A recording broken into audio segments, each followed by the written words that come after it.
सिंह वगैरह वगैरह, ये डकैत होते थे और इनके पास पैसा मिलता था। पुलिस जब इनके घर में छापा मारती थी तो सबको पता है कि कहां से आया, लूटा। कभी एक गांव में जाके लूटा, कभी 2 गांवों में, कभी 3 गांवों में, कभी 1 परिवार, कभी 2 परिवार, कभी 5 परिवार। तो हमें संतोष है कि भाई डाकू मोहर सिंह के पास पैसे कहां से आए, कहीं लूटा उसने। डाकू माधो सिंह के पास पैसे कहां से आए, कहीं से लूटा। अब पता चला है कि नए नए डाकू मोहर सिंह और माधो सिंह इस देश में पैदा हो गए, जिनके घर में चाय की भी दुकान नहीं है, पान की भी दुकान नहीं है और उनके पास सैकड़ों करोड़ रुपए की संपत्ति है।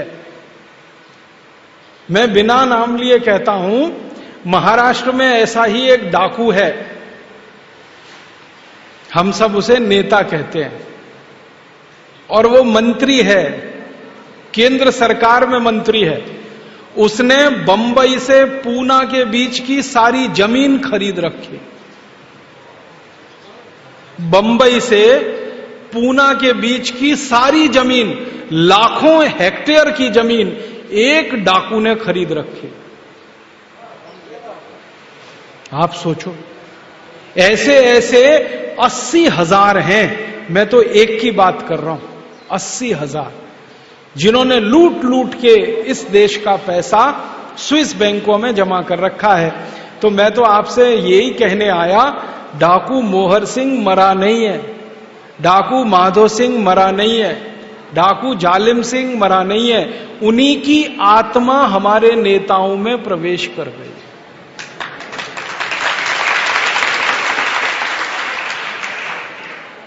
अंधाधुंध लूट रहे हैं इस देश को।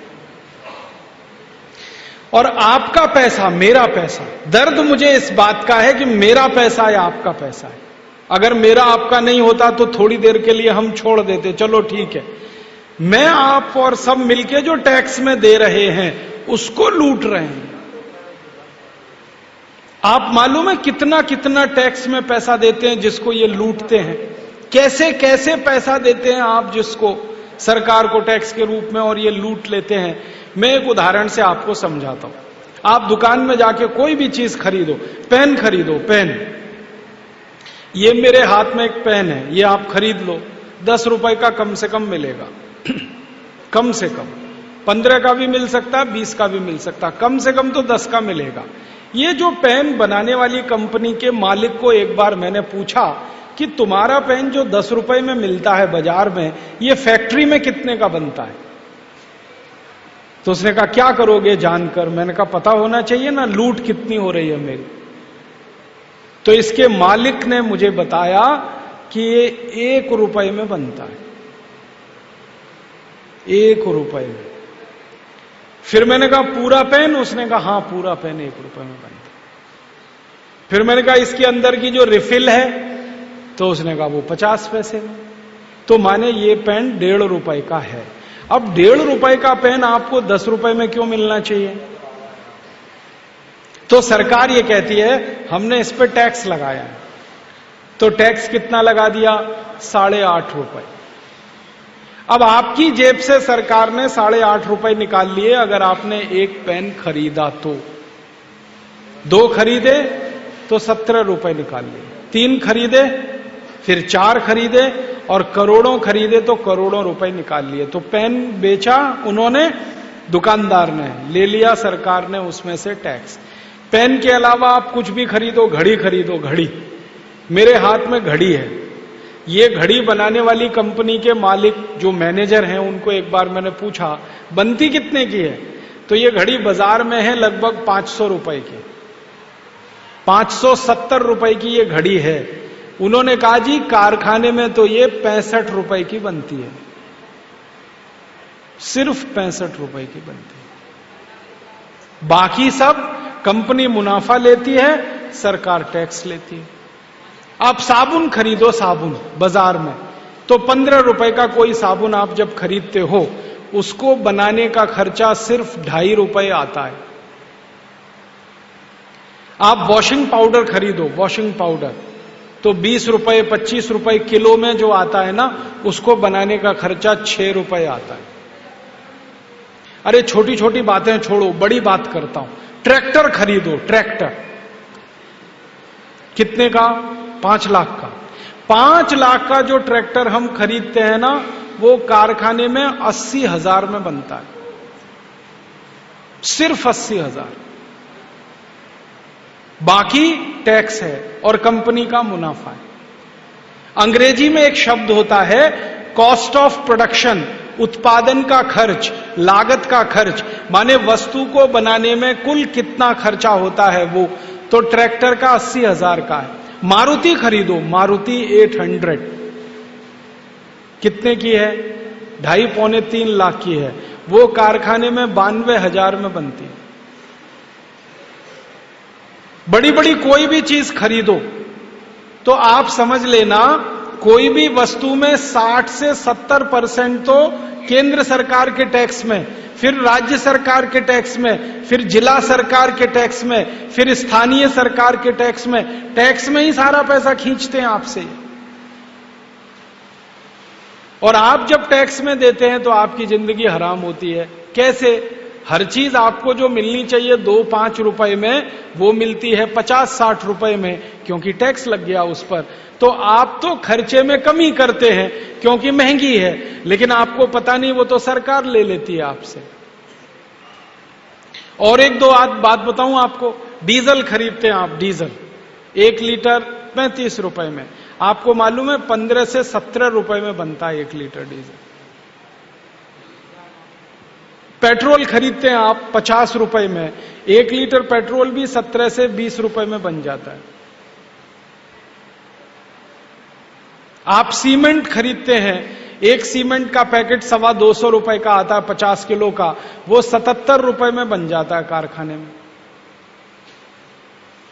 कुछ भी खरीदे तो बनता तो बहुत सस्ता है सब कुछ, और ये सरकार लूट लेती है टैक्स के रूप में आपसे।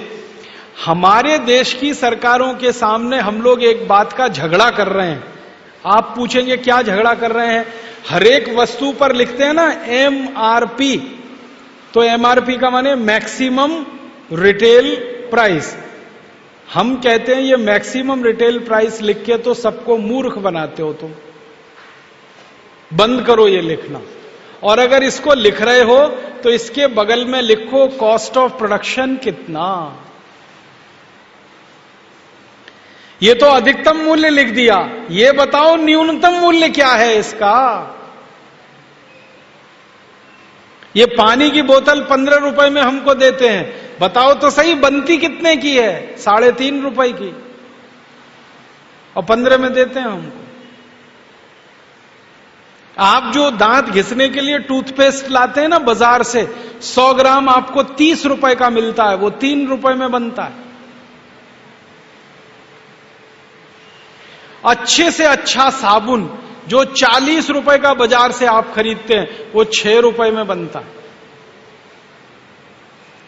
चीजें बहुत सस्ती बनती हैं, लेकिन उन पर टैक्स लगा लगाकर इतना महंगा कर रखा है कि आपकी जेब से सब खींच के ले जाते हैं। तो मुझे दर्द इसी बात का है कि मैं हर चीज बाजार से महंगी खरीदता हूं, मेरे पैसे टैक्स में सरकार को देता हूं, सरकार के नेता और अधिकारी उसे लूटते हैं और ले जाकर विदेशी बैंकों में जमा करते हैं और मजा करते हैं। हम यहां भूखे मरते हैं, प्यासे मरते हैं, हमारे बच्चे भूखे मरते हैं, प्यासे मरते हैं, स्कूल पढ़ने नहीं जा सकते, बिना दवा के मर जाते हैं। ऐसी हमारी हालत है। और हमारे नेताओं को कभी भूख से मरते सुना? एक नेता का नाम बता दो जो भूख से मर गया हो। मैं आपको 100 के नाम बता सकता हूं जो ज्यादा खा के मर गए।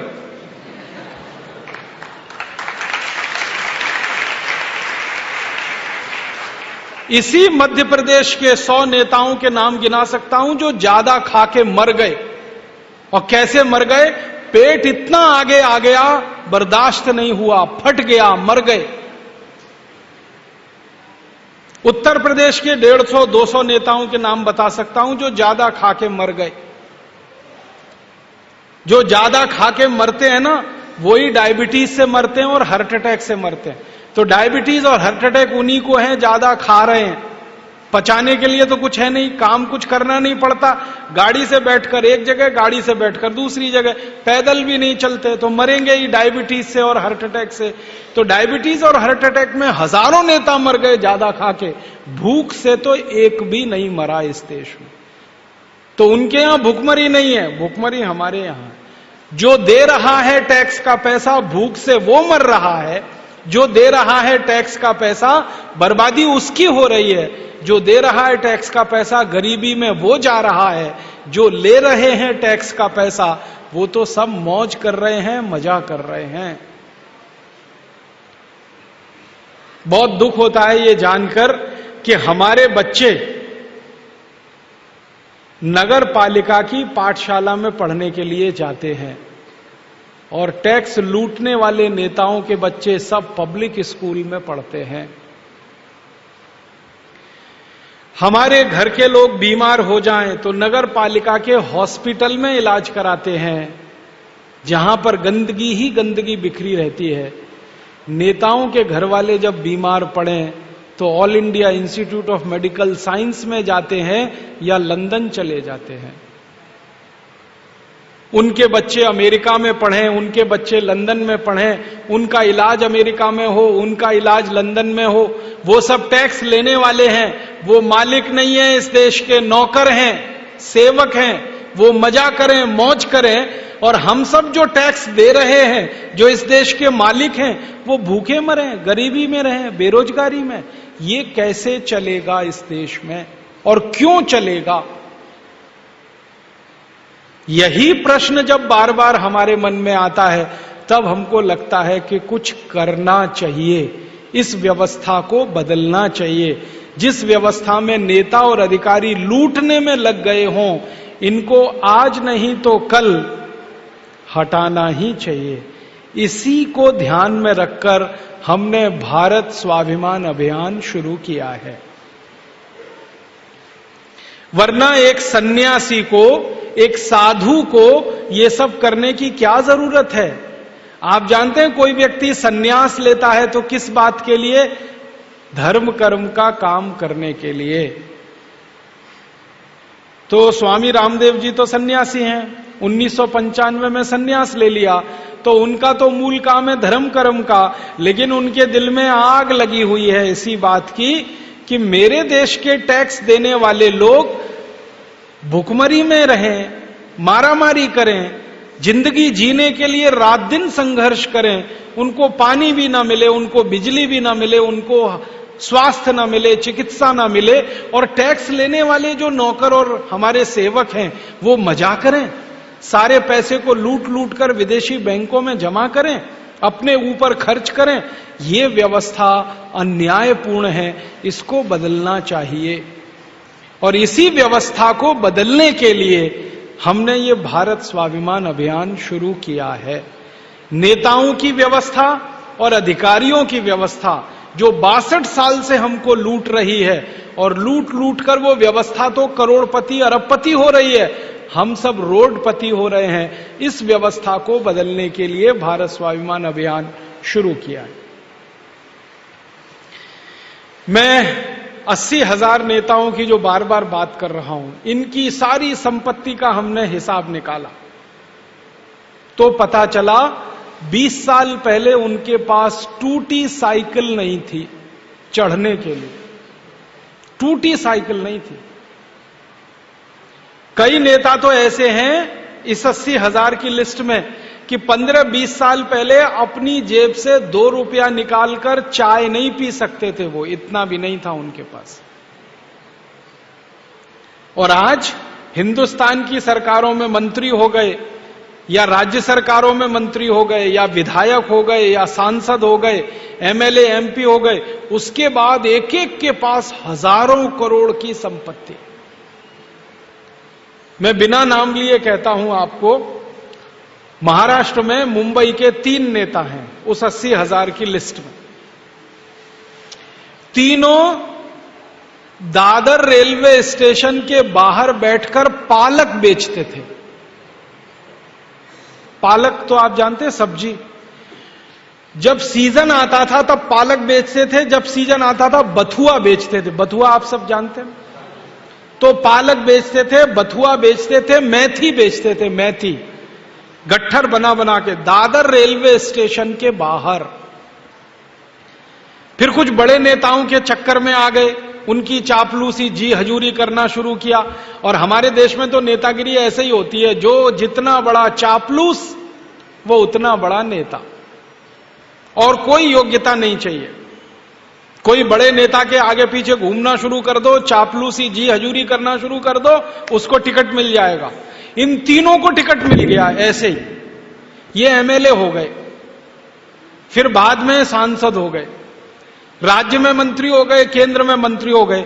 और वो तीनों भाजी बेचने वाले, सब्जी बेचने वाले नेताओं की एक एक की संपत्ति इस समय 20,000 करोड़ से ऊपर की है। ताली मत बजाओ इस पे। एक एक की संपत्ति 20,000 करोड़ की। कहां से लाए भाई? तो जब भी मैं उनसे मिला और एक ही सवाल मैंने पूछा कि भाई 20 साल पहले तो आप वहां दादर में बैठ के भाजी बेचते थे। हां बेचते थे। अब 20,000 करोड़ कहां से आ गया? भाजी बेचने वाला 20,000 करोड़ 20 साल में कमा लेता है? तो कहते हैं जी ईश्वर ने दे दिया। उस ईश्वर को और बदनाम करते हैं, ईश्वर ने दे दिया। तो ईश्वर ने उनको ही दिया, आपको नहीं दिया, मुझे नहीं दिया, इतने लोगों को नहीं दिया, उन्हीं को दिया। और एक की कहानी सुनाता हूं। दो नेता 80,000 की लिस्ट में हैं। नासिक में एक सिनेमा घर है, वहां टिकट ब्लैक करते थे 15 साल पहले। सिनेमा घर के बाहर खड़े होके टिकट ब्लैक करते थे। और आज उन दोनों की संपत्ति 12 से 13,000 करोड़ की। तो कोई सब्जी बेचता था, कोई टिकट ब्लैक करता था, खाने को नहीं था, चाय पीने को पैसे नहीं थे, चलाने को साइकिल जिनके घर में नहीं थी, बाप दादों ने जिनके लिए कोई संपत्ति कभी नहीं छोड़ी, आज हजारों हजारों करोड़ की संपत्ति के मालिक हो गए। कहां से हुआ? लूट कर उन्होंने ये पैसा जमा किया। लूटा कहां से? आपका पैसा, मेरा पैसा जो खजाने में जमा होता है टैक्स का, उसमें से लूटा। और कितना लूटा? जो कुल हमने जमा किया उसका कम से कम 85%। तो अब हिसाब समझ में आता है। 62 साल आजादी के हमने लाखों करोड़ों का जो टैक्स दिया, उसका 85% लूट लिया इन नेता और अधिकारियों ने और जमा। मैं आपको एक अधिकारी की बात और सुना देता हूं। नेताओं का तो हो गया। मैं उत्तर प्रदेश में, मेरा जन्म हुआ। अभी थोड़े दिन पहले उत्तर प्रदेश के एक अधिकारी को जेल हुई है। उसका तो नाम बता देता हूं, कोई हरकत नहीं, क्योंकि अब तो वो जेल चला गया और अदालत ने भी कह दिया कि इसके नाम के साथ अब कोई दिक्कत नहीं है बताने में। उसका नाम है अखंड प्रताप सिंह। नाम बड़ा दुरुस्त है, अखंड प्रताप सिंह। उत्तर प्रदेश सरकार में वो आदमी चीफ सेक्रेटरी था, कैबिनेट सेक्रेटरी। समझते हैं, इससे ऊंची कोई पोस्ट नहीं होती। आईएएस अधिकारी होते हैं ना, सबसे ऊंचे माने जाते हैं। आईएएस अधिकारी की आखिरी पोस्ट यही होती है, कैबिनेट सेक्रेटरी या चीफ सेक्रेटरी। अखंड प्रताप सिंह इस पोस्ट पर रहा। तो उसके घर में इनकम टैक्स वालों की और सीबीआई के जब छापे पड़े तो 400 करोड़ रुपए की संपत्ति निकली। 400 करोड़। जिंदगी में 40 साल उसने नौकरी की। नौकरी में उसकी जो सबसे अधिकतम तनख्वाह होती है वो मैंने 40 साल की जोड़ दी, तो वो 90 लाख बैठती है। और घर में निकला 400 करोड़। और 90 लाख की जो तनख्वाह 40 साल में बैठती है, उसमें खर्चा भी हुआ होगा, खाने में, पीने में, बच्चों की शिक्षा में, हॉस्पिटलाइजेशन में। तो खर्चा मान लो उसका आधा हो गया हो तो 45 लाख निकलना चाहिए। निकला 400 करोड़। जब वो पकड़ा गया, जेल हुई, अभी वो जेल में है, तो आईएएस अधिकारियों की एसोसिएशन ने महाभ्रष्ट अधिकारी का उसको खिताब दिया। महाभ्रष्ट। एक बार मैं वो आईएएस ऑफिसर्स की एसोसिएशन में चला गया तो उन्होंने कहा, राजीव भाई ये तो एक है, ऐसे तो सैकड़ों हैं जिनके नाम नहीं आए अभी आपके सामने। सैकड़ों हैं। तो अधिकारी लूटे, नेता लूटे, सारा धन इनके पास इकट्ठा होता जाए, विदेशी बैंकों में जमा करते जाएं और वो लूट बढ़ते बढ़ते उनको करोड़पति बनाए, अरबपति बनाए और हम सब रोडपति रह जाएं। ये अपने को बर्दाश्त नहीं है, इसलिए ये भारत स्वाभिमान अभियान शुरू किया। अब आप बोलेंगे हम क्या करना चाहते हैं? इस भारत स्वाभिमान अभियान की मदद से सबसे पहला काम जो हम करना चाहते हैं इस देश में, वो इस लूटखोरी को बंद करना चाहते हैं। आप बोलेंगे जी ये कैसे बंद हो सकती है ये लूटखोरी? इसके लिए पूरे देश के लोगों को हम तैयार कर रहे हैं मानसिक रूप से। परम पूजनीय स्वामी जी भाषण दे रहे हैं, मैं भी देता हूं आस्था चैनल पे, गांव गांव जाता हूं, स्वामी जी भी घूमते हैं, सबको मानसिक रूप से तैयार कर रहे हैं कि इस लूटखोरी की व्यवस्था को बंद कराना है। तो ये कैसे बंद होगी? इसके 2-3 रास्ते हैं। पहला रास्ता ये है कि इस देश में 1 लाख से ज्यादा कानून है। आपको मालूम है 1 लाख, उससे भी ज्यादा कानून है इस देश में। पुलिस का कानून जिसको आप कहते हैं ना इंडियन पुलिस एक्ट, आईएएस अधिकारियों का कानून जिसको इंडियन सिविल सर्विसेज एक्ट कहते हैं, भारतीय दंड संहिता जिसको आईपीसी कहते हैं, civil procedure code, criminal procedure code, ऐसे 1 लाख से ज्यादा कानून हैं। इनमें से 34,735 कानून अंग्रेजों के बनाए हुए हैं, बाद में आजादी के काले अंग्रेजों के बनाए हुए हैं कुछ। काले अंग्रेज कौन है? यही हरामखोर लोग जो लूट रहे हैं देश को, इनको हम काला अंग्रेज कहते हैं। तो इन्होंने 1 लाख कानून बना रखे हैं। हमारा यह कहना है एक कानून और बनाओ। 1 लाख तो तुमने बनाए, अब एक कानून हम बनवाना चाहते हैं इस देश में। क्यों? हम इस देश के नागरिक हैं, इस देश के टैक्स पेयर हैं, इस देश के मालिक हैं। हम इस देश में जो चाहेंगे वो होगा, क्योंकि प्रजातंत्र है। तो हम चाहते हैं एक कानून और बनाओ, और वो कानून ये कि लूटखोरी की इस व्यवस्था में जो भी शामिल है उसको सीधे फांसी की सजा हो जाए।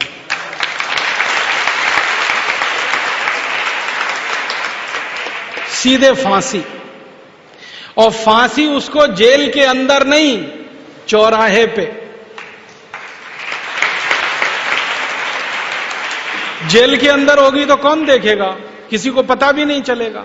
चौराहे पे हो, और किस चौराहे पर? जहां का वो है। मान लीजिए कोई नेता पिपरिया का है और उसने लूटखोरी किया, भ्रष्टाचार किया, तो पिपरिया के चौराहे पर फांसी हो, और फांसी देते समय पूरा मोहल्ला, पूरा गांव, पूरा शहर इकट्ठा हो और देखे कि लूटखोरी करने का ये अंजाम होता है। जैसे ही ये कानून बन जाएगा, लूटखोरी इस देश में से जड़ से खत्म हो जाएगी। जिसको जिंदा रहना होगा वो ईमानदारी से रहेगा, जो भी लूटखोरी और भ्रष्टाचार करेगा मालूम है कि फांसी हो जाएगी। और मैं तो एक दिन स्वामी जी से कहा कि फांसी ऐसे ही नहीं देनी है, फांसी देने से पहले उल्टा लटकाना उसको, उल्टा, पैर ऊपर सिर नीचे, और आग जलानी नीचे, आग, और आग में मिर्ची का पाउडर झोंकना, उसके बाद उसको फांसी देना। आप सोचो, मेरे आपके ईमानदारी के कमाए हुए पैसे में से जो मैंने टैक्स दिया, खून पसीने का, उसको कोई लूट रहा है, तो माधो सिंह, मोहर सिंह, जालिम सिंह से कम है क्या? हम माधो सिंह, मोहर सिंह, जालिम सिंह को फांसी पे लटका सकते हैं, तो इन हरामी नेताओं को क्यों नहीं लटका सकते जो उनसे भी ज्यादा खतरनाक है?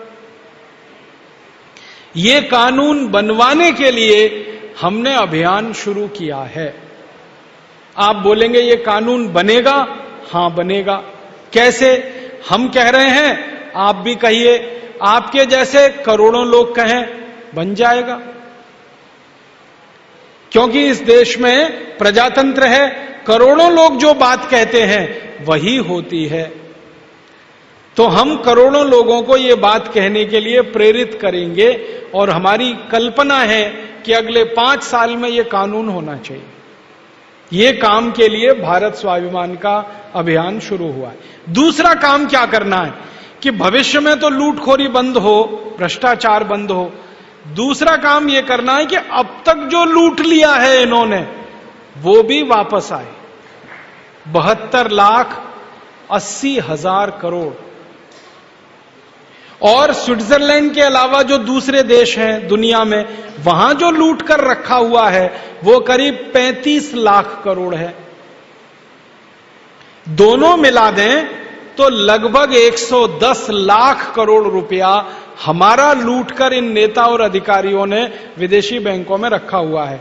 तो हम चाहते हैं दूसरा कानून ये बने इस देश में कि 62 साल आजादी के बाद जितना पैसा भारत से लूटकर बाहर के बैंकों में जमा किया गया वो वापस भारत में आए। तो आप बोलेंगे ये कैसे हो सकता है? इसके लिए एक कानून बनाना है। वो कानून क्या कहेगा? वो कानून सिर्फ इतनी सी बात कहेगा कि 15 अगस्त 1947 के बाद जो भी धन भारत के नागरिकों का लूट के माध्यम से विदेशी बैंकों में जमा हुआ है वो भारत का राष्ट्रीय धन है, वो भारत की राष्ट्रीय संपत्ति है, वो भारत की नेशनल प्रॉपर्टी है। कानून ये बनाना है। तो आप बोलेंगे इसका फायदा क्या है? फायदा इसका यह है कि राष्ट्रीय संपत्ति राष्ट्रीय बैंकों में ही जमा हो सकती है। अगर किसी धन को हम ये कहें कि ये हमारा राष्ट्रीय धन है तो वो या तो रिजर्व बैंक ऑफ इंडिया में जमा हो सकता है, या स्टेट बैंक ऑफ इंडिया में हो सकता है, या पंजाब नेशनल बैंक में हो सकता है, भारत के ही बैंकों में जमा हो सकता है। कानून ये है कि राष्ट्रीय धन राष्ट्रीय बैंकों में जमा होता है। हम चाहते हैं कि कानून ये बन जाए कि विदेशी बैंकों में जो जमा है वो राष्ट्रीय धन है, तो चुपचाप वहां से निकल के सब भारत की बैंकों में आके जमा हो जाएगा। आप पूछेंगे क्या वो देंगे जिन बैंकों में ये जमा है? हां वो देंगे, क्योंकि उनके बाप का धन नहीं है, हमारा है। वो देंगे। कैसे देंगे? उनके खिलाफ हमको मुकदमेबाजी करनी पड़ेगी।